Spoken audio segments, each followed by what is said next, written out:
išnyko žinių tas luomas, kodėl išnyko?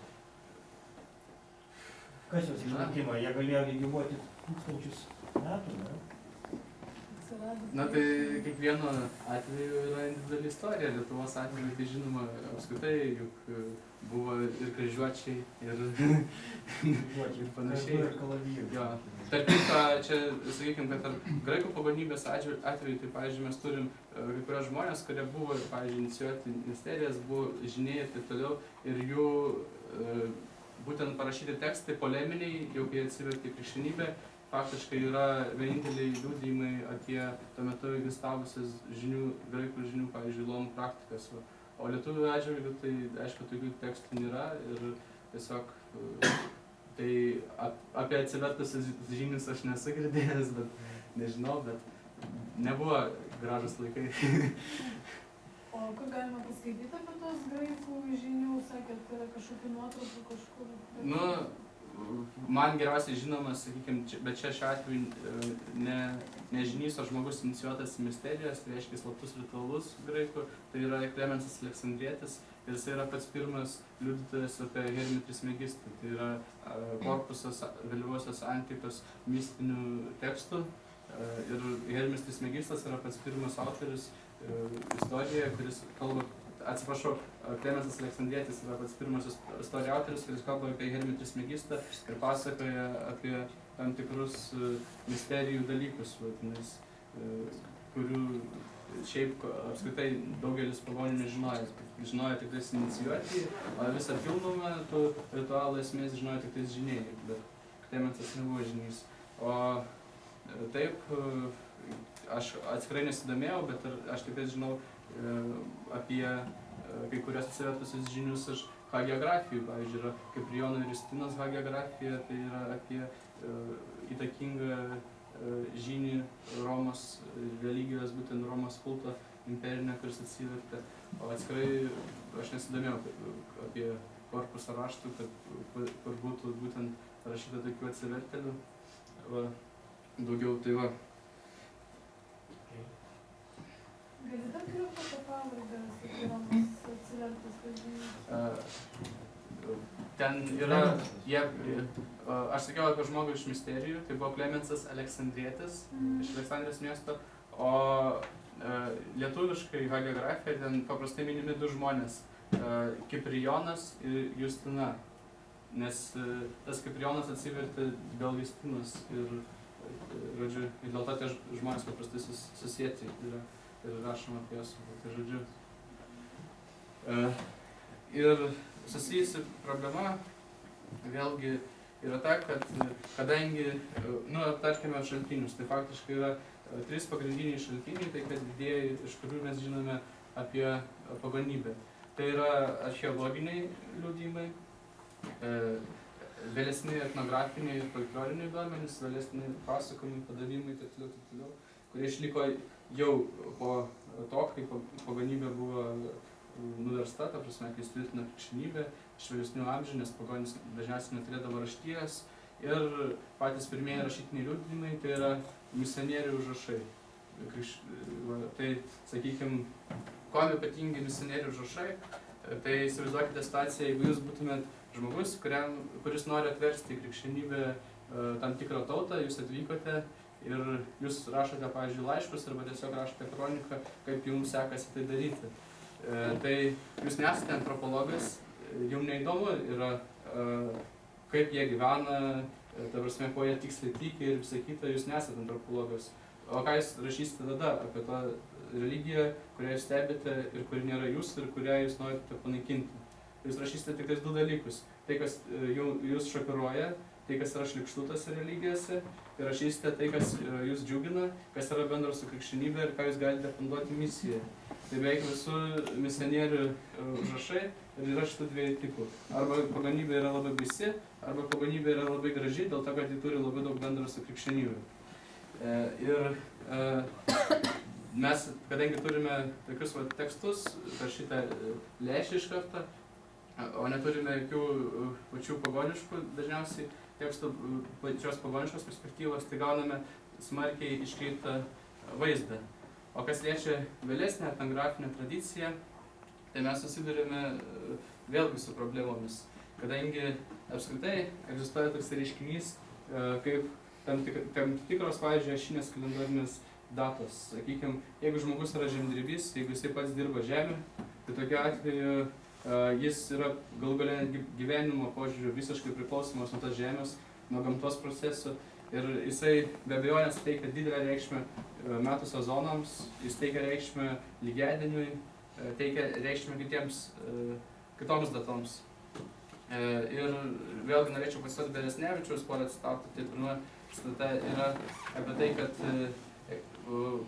religija, kuri mums apskritai atsiveria, baltų religija, yra 13-14 amžiaus religija, kuri buvo sunaikinta 15 amžiuje po Žemaičių krikšto. Ir jis rašo, ši religija buvo pakirsta, tačiau kas tęsiasi. Senoji religija 13-14 amžiuje buvo specialus darinys. Tai aristokratų ir karių religija, kitokia ji negalėjo būti. Ji šaltiniuose išnyra būtent kaip tokia. Manyti, kad tos religijos sukurta ideologija ir jos gaivinti mitai tiesiogiai prasitęsė į vyresniuosius amžius neturėtume. Ir jis pažymi. Iš kartos į kartą buvo perdavinėjama etnografinė tradicija, kaimo papročiai ir šventės, bet tai nebuvo senoji religija, tai buvo natūraliai susiklostriusi kaimo gyvensena su ašinėmis kalendorinėmis šventėmis. Tai kitaip tariant, mes stebime, kai žiūrime į, tarkim, folklorą lietuvišką, tenais ne tik senosios pagonybės ir krikščionybės mišinį, bet mes ten stebime ir tiesiog natūralią kaimo gyvenseną arba prigimtinę kaimo gyvenseną, aš įvardiju tai prigimtiniu religingumu. Tai stebime kaimiečius, kuriem yra svarbios tam tikri gamtiniai reiškiniai, tam tikros kalendorinės šventės ir jie savo pasaulėžiūrą apie tai klosto. Kadangi iš principo tai neprieštarauja krikščionybei, tai vietinė dvasininkė tai leidžia ir, žodžiu, ir taip klostosi tam tikros kitokios formas. O kita vertus, kaip jau tas vėlgi Beresnevičius pastebi, tai yra toks reiškinys, kad apskritai ši religija maišosi su aplinkinėmis religijomis ir Beresnevičius rašo, dabar dažnas mokslininkas visiškai sąžiningai negali pasakyti, kad vienas ar kitas elementas būtinai atėjo iš pagonybės, o kitas iš krikščionybės ir taškas. Jo nuomonė, joks mokslininkas to nustatyti negali. O kodėl? Tai dabar norėčiau pakalbėti apie tam tikrus bendruosius religiotyros reiškinius arba kabutės dėsnius. Tai pats pirmas, apie kurį norėčiau pašnekėti, čia bendras religiotyros reiškinys, kuris vadinasi picos efektas arba dar saviorientalizacija. Šį pavadinimą sugalvoja antropologas Agyananda Bharati. Aš jo pavardės gyvenime atsiminsiu. Tai, žodžiu, kas yra picos efektas? Patiekalas pica mūsų šiuolaikiniai sąmonės dažnai asocijuoja su Italija ir atrodo, kad tai itališkas patiekalas. Tačiau iš tikro pica gimė ne Italijoje, o Jungtinėse Amerikos valstijose. Italų imigrantai išvažiavę Jungtinės Amerikos valstijas gyveno labai skurdžiai ir ant itališkos duonos apskritimo formos tiesiog dėdavo amerikietiškus produktus, kuriuos jie galėdavo rasti Jungtinėse Amerikos valstijose. Ir vėliau, kai jie pasidarė turtingesni, pradėdavo keliauti į Italiją, tai vietiniai italai susižavėjo šito patiekalu ir pradėjo jį valgyti patys. Galų gale pica paplito Italijoje, vėliau paplito ir visame pasaulyje ir dabar visi galvoja, kad pica yra itališkas produktas. Tai šis reiškinys yra stebimas religijose. Tai minėtas antropologas jį sugalvoja, kad apibūdinti hinduizmo raidą. Su hinduizmu atsitiko toks dalykas. Indija ilgą laiką buvo Britanijos imperijos provincija ir žmonės važiuodavo, kad įgyti išsilavinimą iš Indijos į Didžiąją Britaniją.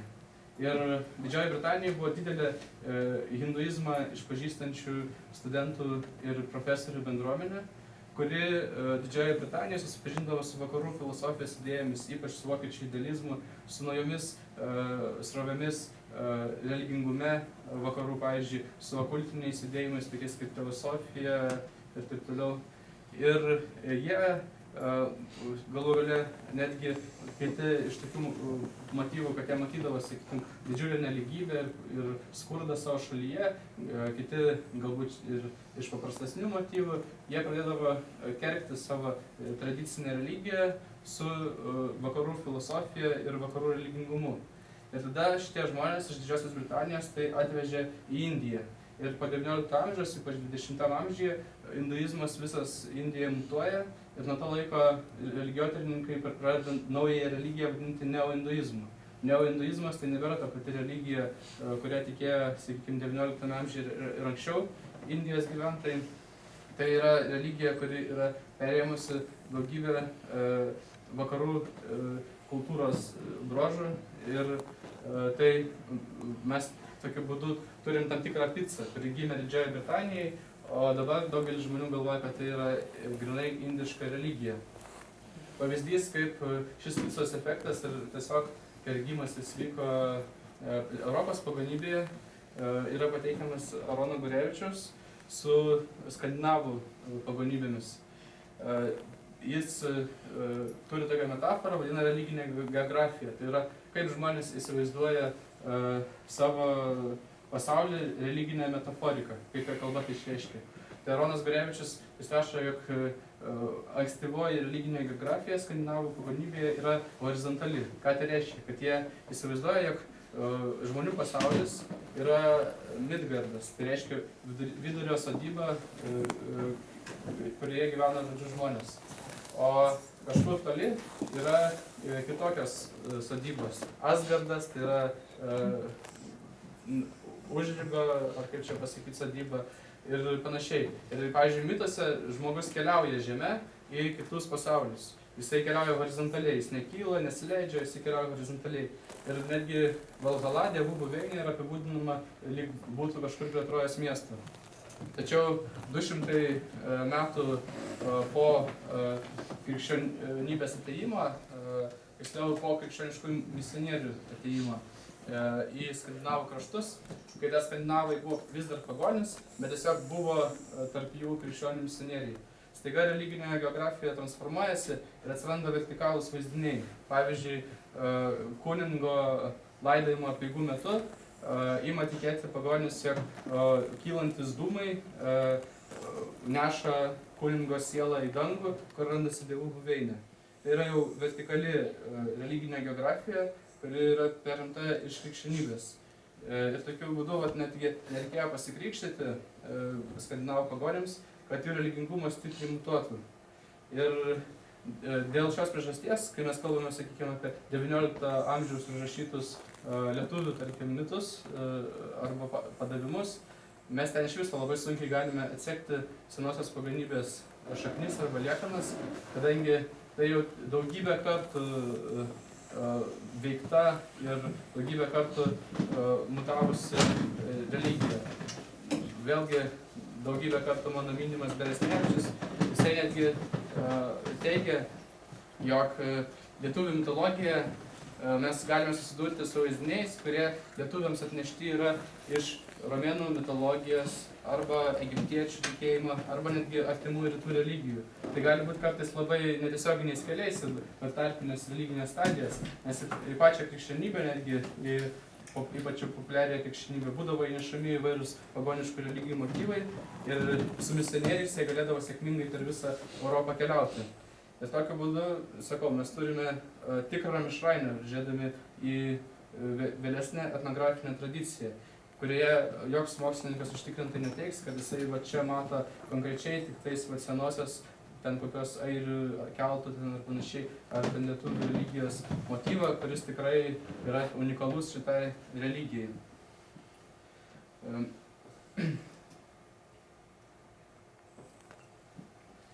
Bet tą trūkumą, kurį sukelia minėti, tą informacijos trūkumą, kurį sukelia visi minėti šitie klausimai, gali kompensuoti kiti šaltiniai. Tai vienas pagrindinis šaltinių, mano nuomonė, neopagonybės, kurį galime ryškiai stebėti, tai yra vakarų visa okultinė tradicija, tame tarpe ypač didelė įtaka turi New Age. Ir aš čia patalpinau kai kurias knygas mokslininkų, kuriuose šiuolaikiniai religijotyrininkai įrodinėja, jog neopaganybė yra būtent New Age atšaka, New Age arba lietuviškai naujųjų religinių judėjimų tipas, o ne senosios pagonybės tąsa. Tai, žinoma, aišku, yra tokias, yra, sakykime, kad ir kokia, ta pati Blavatskai ir Rerichai yra daugybė pavardžių, kur žmonės turėjo įvairių ir teosofinių, ir kitų užmojų apvienyti religijas ir bandė imti indiškų religijų elementus, vakarų religijų elementus, įvairiausias religijas, jas įvairiai jungti, kurti įvairias sistemas. Ir kai kurių tų religinių judėjimų atspalvius mes netgi sutinkame šiuolaikinėje neopagonybėje. Tai galbūt netgi tas egalitarizmas, kurį kartais galima pastebėti, pavyzdžiui, feministinėje neopagonybėje arba ten, sakykime, apskritai, kai kurie neopagonys labai akcentuoja toleranciją, tai tie aspektai jiems daugiau yra bendri su šiuolaikiniais naujaisiais religiniais judėjimais, kai kuriais negu su senąja pagonybė.